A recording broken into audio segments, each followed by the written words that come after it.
আজ আমি এসেছি অভিশপ্ত ভানগড়ে, যেটা ভারতের সবথেকে ভুতুড়ে কেল্লা। এই ঘরগুলোর ভিতরে এসে এখন আমার গায়ের মধ্যে শিরশির করছে। দেখতে পাচ্ছেন আমার পিছনে দুটো বড় বড় বিল্ডিং রয়েছে। এখন আমি বিল্ডিং দুটোর ভিতরে যাব, কিন্তু 5টা প্রায় বেজে গেছে, তাই আমাদেরকে খুব তাড়াতাড়ি করতে হবে। আর আমার হাতে রয়েছে একটা ইলেকট্রোম্যাগনেটিক রেডিয়েশন টেস্টার, এবং তাতে প্রায় 10,000 মানুষের ঘর এই জায়গায় পাওয়া গেছে। আর উপরে অন্যান্য ঘরগুলোর মতোই কিন্তু একদম সাজানো গোছানো রয়েছে, এবং তখনকার দিনে সব থেকে ধনী পরিবারের লোকেরা এই মহলে থাকতেন।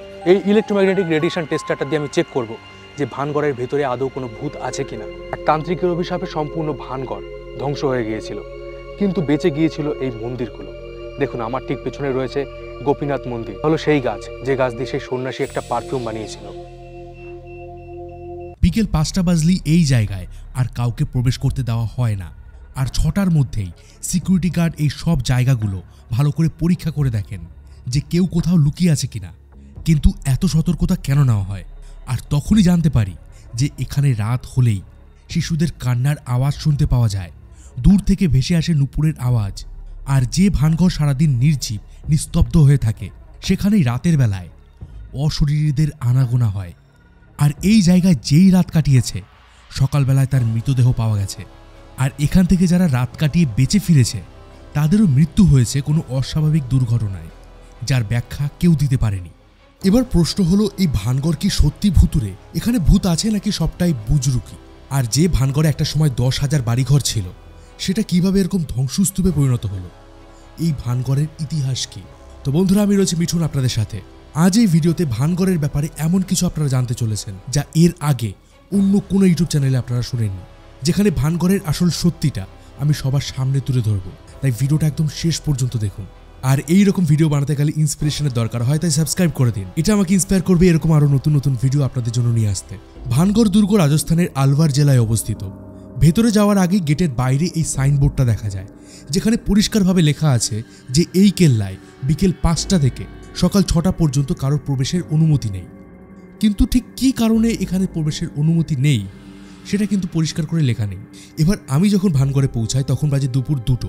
আর যেহেতু বিকেল 5টার পরে এখানে প্রবেশ নিষিদ্ধ করে দেওয়া হয়, তাই আমার হাতে মাত্র 3 ঘন্টা সময় ছিল এই সম্পূর্ণ জায়গাটা ঘুরে আসার জন্য। এই সাইনবোর্ডটা পার করে গেলেই দেখা যায় ভানগড়ের প্রথম দেওয়াল। দেখুন, এই ভানগড়ে কিন্তু একটা সময় একটা নগরী ছিল, আর সেকালে নগরীর সীমানায় এরকম উঁচু উঁচু পাঁচিল করে দেওয়া হতো। এবার টিকিট কেটে যখন আমরা ভেতরে যাই, তখন সবার প্রথমে নজরে আসে একটা হনুমান মন্দির।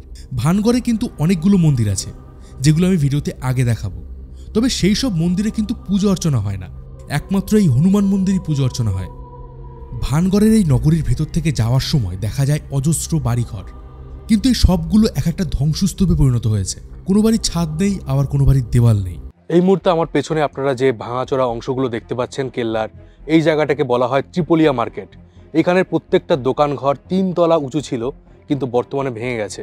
আর একটু দূরে আপনারা ওই দিকে যে বড় বড় বিল্ডিংগুলো দেখতে পাচ্ছেন, সেই সময় যে ধনী ব্যক্তিরা ছিলেন নগরের মধ্যে, তারা এখানে থাকতেন। আর দূরে যে পাহাড় আপনারা দেখতে পাচ্ছেন, ওই দূরে পাহাড় পর্যন্ত মানুষজনের ঘর বিস্তৃত ছিল। আর এখানে আর্কিওলজিক্যাল সার্ভে অফ ইন্ডিয়া একটা সার্ভে করেছিল, এবং তাতে প্রায় 10,000 মানুষের ঘর এই জায়গায় পাওয়া গেছে। ভগ্ন এই নগরী পেরিয়ে গেলে দেখা যায় কিছু শতাব্দী প্রাচীন বটগাছ। এই প্রাচীন নগরীর কয়েকটা বাড়িঘরকে এই বটগাছগুলো গিলে ফেলেছে। আর এই জায়গাটা ভীষণই নিস্তব্ধ। দিনের বেলাও কেমন যেন থমথমে পরিবেশ থাকে এখানে। একটা সময় এই জায়গায় বসতো বাজার, শত শত মানুষের কোলাহল হতো। কিন্তু ঠিক কি এমন হয়েছিল যে এই নগরী একটা ধ্বংসস্তূপে পরিণত হয়েছিল? নগরী ধ্বংস কিভাবে হলো তার আগে আপনাদেরকে বলে দেই যে এই নগরী ঠিক কিভাবে তৈরি হয়েছিল। এই দুর্গের আশেপাশে আপনি যত দূরেই তাকান না কেন, বড় বড় পাহাড় দেখতে পাবেন। এমনকি দুর্গের ঠিক পেছনেই একটা বড় পাহাড় আছে। আর আগেকার দিনে এইরকম পাহাড়ের ঢালেই কিন্তু কেল্লাগুলো নির্মাণ করা হতো, আর এতে এই দুর্গগুলোর সুরক্ষা অনেক বেড়ে যেত। এই ভানগড়ে যে পাহাড়গুলো আপনি দেখতে পাচ্ছেন, এগুলো হচ্ছে আরাবল্লী পর্বতশ্রেণীর একটা অংশ। তো ইতিহাস ঘেটে যেটা জানতে পেরেছি সেটা হলো আজ থেকে প্রায় 450 বছর আগে 1573 সালে এই ভানগড় দুর্গটাকে নির্মাণ করা হয়েছিল।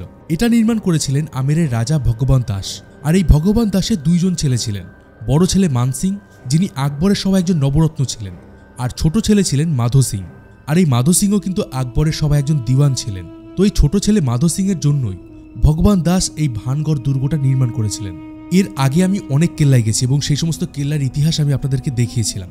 তাতে কিন্তু আপনাদের ভানগড়ের থেকেও বেশ কিছু পুরনো কেল্লা দেখিয়েছিলাম, যেগুলো এখনও অক্ষত আছে। যেমন ধরুন আগ্রা ফোর্ট, দৌলতাবাদ ফোর্ট বা ধরুন ইলোরার কৈলাস মন্দির। কিন্তু ভানগড় মাত্র 400 বছর পুরনো হয়েও এত বাজেভাবে কি করে ধ্বংস হয়ে গেল? তখন আমি এই ভানগড়ের ধ্বংস হওয়া নিয়ে বেশ কিছু ইতিহাস খুঁজতে চাই, কিন্তু কেল্লা কীভাবে ধ্বংস হয়েছে এটা নিয়ে কিন্তু কোনো পোক্ত ধারণা পাওয়া যায়নি।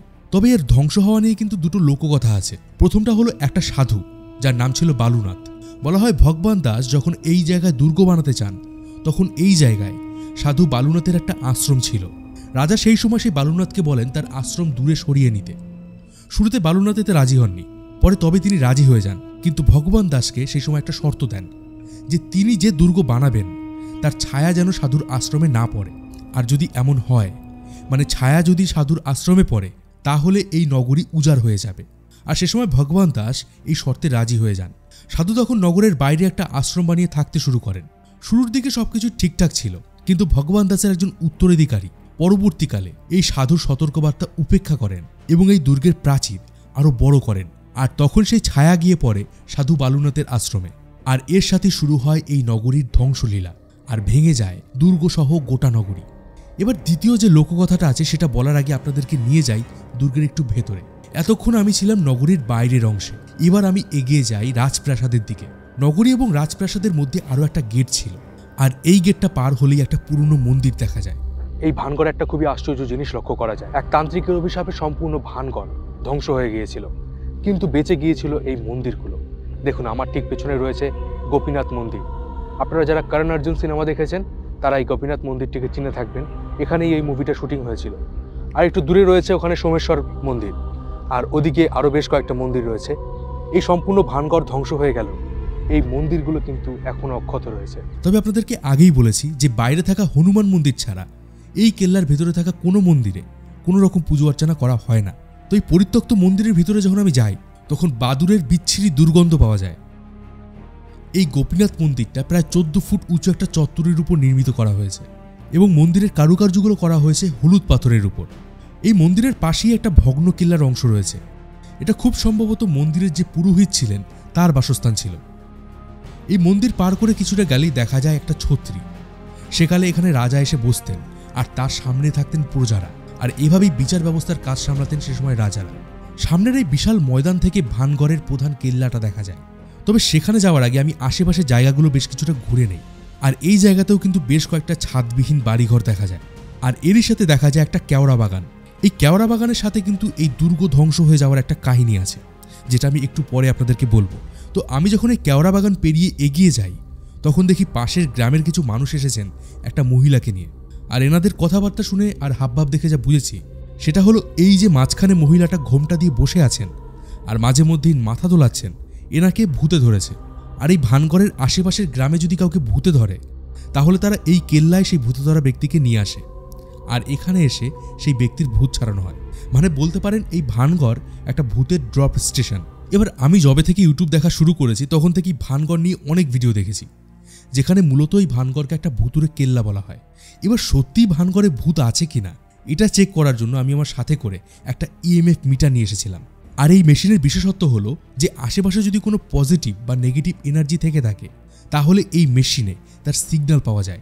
এবার এই মেশিন নিয়ে রাম নাম বলতে বলতে আমি প্রবেশ করি ভানগড়ের প্রধান কেল্লায়। তো যখন এই কেল্লা নির্মাণ করা হয়েছিল তখন এটা ছিল প্রায় 7 তলা উঁচু প্রাসাদ, কিন্তু পরবর্তীকালে এটা ভেঙে যায় আর এখন মাত্র 4 তলা অবশিষ্ট আছে। এবার আপনাদেরকে বলে দেই যে এই কেল্লা ধ্বংসের দ্বিতীয় যে লোককথাটা সেটা হলো রাজকুমারী রত্নাবতীর কাহিনী। ইতিহাস অনুযায়ী মাধো সিংয়ের পরে ভানগড়ের শাসক হয়েছিলেন মাধো সিংয়ের ছেলে ছত্র সিং, আর রাজকুমারী রত্নাবতী ছিলেন এই ছত্র সিংয়ের কন্যা। রত্নাবতী ছিলেন অপরূপ সুন্দরী এবং তার নির্ভেজাল সৌন্দর্য আর সুন্দর ব্যবহারের জন্য তাকে সবাই খুব পছন্দ করতেন। তার সৌন্দর্যের কথা ছড়িয়ে পড়েছিল দেশ বিদেশে। আর রত্নাবতীর যখন 18 বছর বয়স হয়, তখন দূর দূরান্ত থেকে তার বিয়ের জন্য প্রস্তাব আসতে থাকে। এই সময় ভানগড় দুর্গের কাছেই একটা পাহাড়ের গুহায় থাকতেন একজন তান্ত্রিক, তার নাম ছিল সিনথিয়া। আর এই তান্ত্রিক কালা জাদু জানত। এই সিনথিয়াও রাজকুমারী রত্নাবতীর সৌন্দর্য দেখে মুগ্ধ হয়ে গিয়েছিল এবং সেই রাজকুমারীকে প্রেমের প্রস্তাব দিয়েছিল, কিন্তু রাজকুমারী তার প্রস্তাবে রাজি হননি। তবে রাজকুমারী প্রস্তাব ফিরিয়ে দেওয়ায় সিনথিয়া একটা ষড়যন্ত্র শুরু করে রাজকুমারীকে পাওয়ার জন্য। প্রথমে সে রাজকুমারীকে বশ করার চেষ্টা করেছিল, কিন্তু লোককথা মতে রাজকুমারী নিজেও বেশ কিছু তন্ত্রবিদ্যা জানতেন, তাই সিনথিয়া তান্ত্রিকের জাদু রাজকুমারীর উপর কাজ করে না। এই সময় একদিন রাজকুমারীর একজন দাসী রাজকুমারীর জন্য একটি সুগন্ধির বোতল আনতে গিয়েছিল বাজারে। তখন ওই তান্ত্রিক নিজের মন্ত্র প্রয়োগ করা সুগন্ধির বোতলের সাথে ওই বোতলটাকে অদলাবদলি করে দেয়।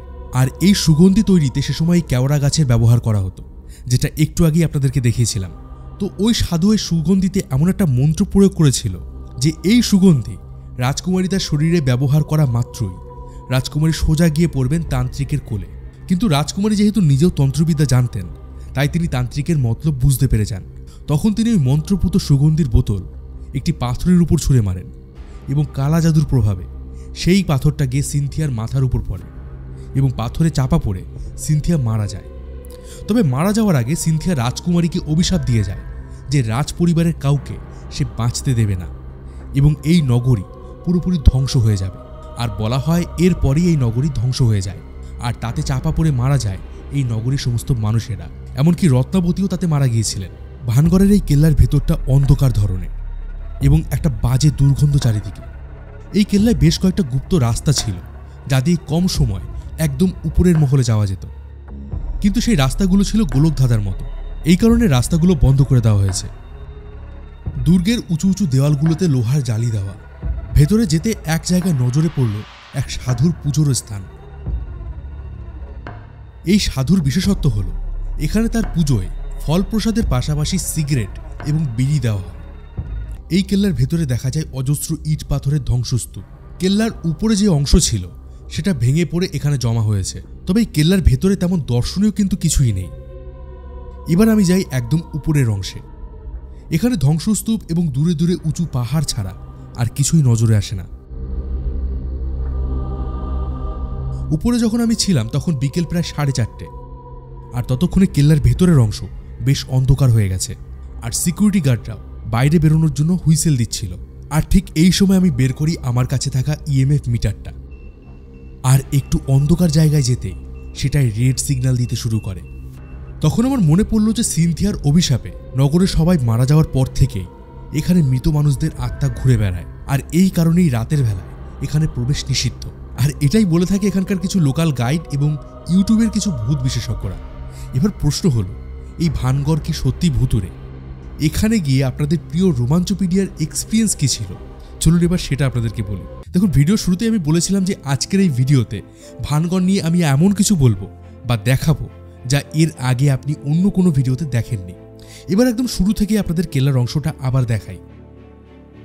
এই ভানগড়ের প্রবেশের একদম শুরুতেই ছিল একটা সাইনবোর্ড, যেটা ভারত সরকারের তরফ থেকে এএসআই টানিয়েছে। আর এএসআই মানে আর্কিওলজিক্যাল সার্ভে অফ ইন্ডিয়া এই পুরো দুর্গের দেখাশোনার দায়িত্বে আছে। তো এই বোর্ডে লেখা আছে যে এই কেল্লায় সূর্যাস্তের পর এবং সূর্যোদয়ের আগে প্রবেশ নিষিদ্ধ। এবার রাজস্থানের আলওয়ার ডিস্ট্রিক্টে সূর্যাস্ত মোটামুটি ওই সন্ধ্যে 5টা থেকে 6টার সময় হয়, আর সূর্যোদয় হয় সকাল 6টা থেকে 7টার সময়। আর ভানগড় যে ভুতুরে তার প্রমাণ দিতে সমস্ত ভূত বিশেষজ্ঞরা এই বোর্ডটাকে সবার আগে দেখায় যে দেখুন এখানে রাতের বেলায় ভুতুরে কাজবাজ হয়, তাই সরকার থেকেই এখানে যাওয়া নিষিদ্ধ করে দিয়েছে। তবে সাইনবোর্ডে কিন্তু কোথাও এটা উল্লেখ নেই যে এই জায়গাটা ভুতুরে। এমনকি আর্কিওলজিক্যাল সার্ভের ওয়েবসাইটেও এই জায়গাটি যে ভুতুরে তার কিন্তু কোনো রকম মেনশন নেই। এবার ভানগড়কে বলা হয় এশিয়ার সবথেকে ভুতুরে জায়গা, অথচ সরকারি নথিতে তার বিন্দুমাত্র মেনশন নেই। এটা কিভাবে সম্ভব? তাই যারা এটা বলেন যে সরকার এই জায়গাটাকে ভুতুরে তকমা দিয়েছে, এটা কিন্তু সম্পূর্ণ মিথ্যা কথা। এবার আপনার মনে প্রশ্ন আসবে যে তাহলে এখানে কেন বিকেল 5টা থেকে সকাল 6টা পর্যন্ত প্রবেশের অনুমতি দেওয়া হয় না? তো এখানে আপনাদেরকে বলে দেই যে এএসআই এর আন্ডারে ভারতের যে কটা কেল্লা আছে তার 90% জায়গাতেই বিকেল 5টার পর এন্ট্রি দেওয়া হয় না। সেটা আমি তাজমহলে গিয়েও দেখেছি বা ইলোরা এবং অজন্তাতেও দেখেছি। তবে কিছু কিছু কেল্লা এমন আছে যেখানে রাত 8টা পর্যন্ত প্রবেশ করতে দেওয়া হয়, যেমনটা আমি গোলকোন্ডা ফোর্টে গিয়ে দেখেছিলাম, কারণ ওখানে রাতের বেলায় একটা লাইট শো হয়। তাই ভানগড়ের ক্ষেত্রে এই যে বিকেল 5টার পর এন্ট্রি নিষিদ্ধ, এটা কিন্তু কোনো রকম এক্সেপশন নয়। মূলত সিকিউরিটি রিজনে এখানে রাতের বেলায় এন্ট্রি দেওয়া হয় না। এবার আপনি বলবেন যে কি এমন সিকিউরিটি রিজন যার জন্য রাতের বেলায় এন্ট্রি দেওয়া হয় না? তো আপনাদেরকে বলে দেই সেই সিকিউরিটি থ্রেটটা ভূত নয়, বরং বন্য প্রাণী। এই দুর্গের কাছে আছে সরিস্কা টাইগার রিজার্ভ, আর রাতের বেলায় চিতাবাঘ, বিষাক্ত সাপ এদের অবাধ আনাগোনা হয় এই দুর্গের ভেতরে। এছাড়া দুর্গের ভেতর যেভাবে ধ্বংসস্তূপ ছড়িয়ে আছে তাতে দিনের বেলায় আলোর মধ্যে একটু অসাবধান হলেই কিন্তু বড়সড় দুর্ঘটনা ঘটতে পারে। তো ভাবুন রাতের অন্ধকারে কি কি হতে পারে। এবার নেক্সট যে যুক্তিটা দেওয়া হয় যে এই রেস্ট্রিকশন উপেক্ষা করেও যারা এখানে রাত কাটিয়েছে তাদের মৃত্যু হয়েছে। আর এর প্রেক্ষিতে একটা ঘটনা বলা হয় যে এখানে একবার 3টে ছেলে এই দুর্গে রাত কাটিয়েছিল, আর রাতের বেলা তাদের মধ্যে 2জন একটা কুয়োর মধ্যে পড়ে যায়। বাকি যে ছেলেটা ছিল সে ওই 2জনকে উদ্ধার করে আর হসপিটালে নিয়ে যায়। তবে হসপিটালে যাওয়ার পথে তাদের গাড়ি অ্যাক্সিডেন্ট হয় আর তারা 3জনই মারা যায়। তবে আমি যখন এই ঘটনার বিষয়ে সার্চ করি তখন কিন্তু কিছুই পাই না। ন্যাশনাল নিউজ পেপার বাদ দিন, অন্তত লোকাল নিউজ পেপারে এর বিষয়ে কিছু ইনফরমেশন থাকা উচিত ছিল, কিন্তু কোথাও সেই ছেলেদের নাম, কবে এই ঘটনা ঘটেছে এরকম কোনো ইনফরমেশন নেই। আর এই কেল্লায় রাতে থেকে যে কারোর মৃত্যু হয়েছে এমনও কোনো নিউজ আমি এখানে খুঁজে পাইনি। আর এটাও কিন্তু একটা বড় ইন্ডিকেশন দেয় যে এগুলো বানানো গল্প। এবার 2012 সালে গৌরব তিওয়ারি নামে একজন প্যারানর্মাল ইনভেস্টিগেটর এখানে রাত কাটিয়েছিলেন। সেই ভিডিওটা ইন্টারনেটে অ্যাভেলেবেল আছে, ভিডিওটার লিঙ্ক আমি ডেসক্রিপশন বক্সে দিয়ে দিচ্ছি। আমি এই ভিডিওটা বেশ কয়েকবার দেখেছি, কিন্তু এই ভিডিওটার কোথাও কোনো রকম ভুতুরে কারবার নজরে আসেনি। আর এই ঘটনা 4 বছর পরে 2016 সালে রহস্যময়ভাবে প্যারানর্মাল ইনভেস্টিগেটর গৌরব তিওয়ারি মারা যান। কিন্তু আপনি যে এই ঘটনার সাথে তার মৃত্যুকে কানেক্ট করতে পারবেন এটা কিন্তু নয়, কারণ দুটো ঘটনার মধ্যে একটা অনেক বড় গ্যাপ আছে। এবার আপনি বলবেন যে তাহলে আমার কাছে যে ইএমএফ মিটারটা ছিল সেখানে রেড সিগন্যাল কেন দিচ্ছিল? ভূত বিশেষজ্ঞরা ভুতুরে জায়গায় গিয়ে এই ধরনের কিছু মেশিন ব্যবহার করেন যে কোথাও ভূত আছে কিনা সেটা চেক করার জন্য। আর তার মধ্যে একটা মেশিন হলো এই ইএমএফ মিটার। তো বলা হয় যে ভূতের মধ্যে কিছু নেগেটিভ এনার্জি থাকে, তো এই ইএমএফ মিটার যখন সেই ভূতের কাছে থাকে তখন এর মধ্যে সিগন্যাল দেয়। তবে এই মেশিনটা কিন্তু ভূত দেখার জন্য তৈরি হয়নি, এটা এই কারণে বানানো হয়েছিল যে কোনো স্থানে ইলেকট্রোম্যাগনেটিক ফিল্ড আছে কিনা সেটা চেক করার জন্য। এবার ইলেকট্রোম্যাগনেটিক ফিল্ড কি? দেখুন, যে কোনো ধরনের ইলেকট্রিক জিনিসের মধ্যে একটা ইলেকট্রোম্যাগনেটিক ফিল্ড তৈরি হয়, সেটা মোবাইল ফোন বলুন বা টিভি ক্যামেরা বা এসি, ফ্রিজ, যাই বলুন না কেন। আপনি এই মেশিনটাকে যদি মোবাইলের কাছে ধরেন তাহলেও কিন্তু এই মেশিনে একটা সিগন্যাল দেবে। আর আমি যখন এই মেশিনটা হাতে ধরেছিলাম তখন আমার ক্যামেরাটা ওই ডিভাইসটার একদম কাছে নিয়ে গেছিলাম যাতে ওই মেশিনের রেড সিগন্যাল দেখায়। আর যেভাবে আমি ভিডিও শুরুতে আপনাদেরকে বোকা বানালাম এক্স্যাক্টলি একইভাবে আপনাদেরকে বোকা বানানো হয়, সাথে কিছু ভয়ের সাউন্ড এফেক্ট জুড়ে দেওয়া হয়, ব্যাস ভূত প্রমাণ হয়ে যায়। দেখুন, আমি এখনো পর্যন্ত যে কটা কেল্লায় গেছি তার সাথে কিন্তু ভানগড়ের কোনো রকম পার্থক্য নেই। উল্টে ভানগড় কেল্লার ঐতিহাসিক গুরুত্ব তেমন বেশি একটা নেই। এবার ভূতের কথা শুনে এখানে লোকজন আসছেন, কেউ আড্ডা দিচ্ছেন, কেউ প্রেম করছেন, খাচ্ছেন, দাচ্ছেন, চলে যাচ্ছেন, কিন্তু এই সব কিছুর মধ্যে আমি কোথাও কোনো রকম ভূতের অনুভূতি লক্ষ্য করিনি। কিন্তু এবার প্রশ্ন হলো, তাহলে এই ভানগড় কিভাবে ধ্বংস হলো? এখানে থাকা মানুষেরা কোথায় গেল? তো বলা হয় সিনথিয়ার অভিশাপের কারণে ভানগড়ের সাথে আজবগড়ের যুদ্ধ হয়েছিল, আর এই যুদ্ধে এই নগরী ধ্বংস হয়ে যায়।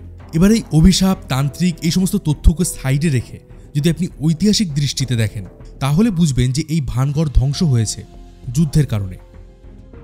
আর এর একটা প্রমাণ আমি আপনাদেরকে দেই। আমি যখন হায়দ্রাবাদের গোলকোন্ডা ফোর্টে গিয়েছিলাম তখন দেখি যে ওই কেল্লার ছাদগুলো ধ্বংস হয়ে গেছে। সে সময় ওখানকার গাইড বলেছিল যে মুঘলদের সাথে যুদ্ধে কামানের গোলায় এই ছাদগুলো ধ্বংস হয়ে গিয়েছিল। ভানগড়েও কিন্তু ঠিক একইভাবে এই বাড়ি এবং কেল্লাগুলোর ছাদ ধ্বংস হয়ে গেছে। তাই বলাই যায় যে কোনো যুদ্ধে এই কেল্লা, কামানের গোলায় এইরকমভাবে ধ্বংস হয়ে গেছে। আর ধ্বংস হওয়ার পর এখানে আর নতুন করে পুনর্বসতি হয়নি। এবার এই ভুতুরে গল্প কেন ফাঁদা হয়েছে? এটা একটা ধারণা করা হয় যে এই ভুতুরে গল্পর জন্য এই কেল্লার প্রতি মানুষের আকর্ষণ বাড়ছে। আর যেহেতু আমি আগেই বলেছি যে এই কেল্লা ঐতিহাসিক দিক থেকে তেমন একটা গুরুত্বপূর্ণ নয়, ফলে পর্যটকদের আকৃষ্ট করতে এই গল্পগুলো চালনা করা হয়। তবে এই জায়গাটিতে ঘুরতে গিয়ে যদি আপনি ভূতের দেখা নাও পান, আপনি কিন্তু খুব সুন্দর একটা প্রাকৃতিক দৃশ্য দেখতে পাবেন। বর্ষাকালের সময় পাহাড়গুলো সবুজ গাছপালায় ভরে যায়, আর এই সময় ভানগড় দেখতে অপরূপ সুন্দর লাগে।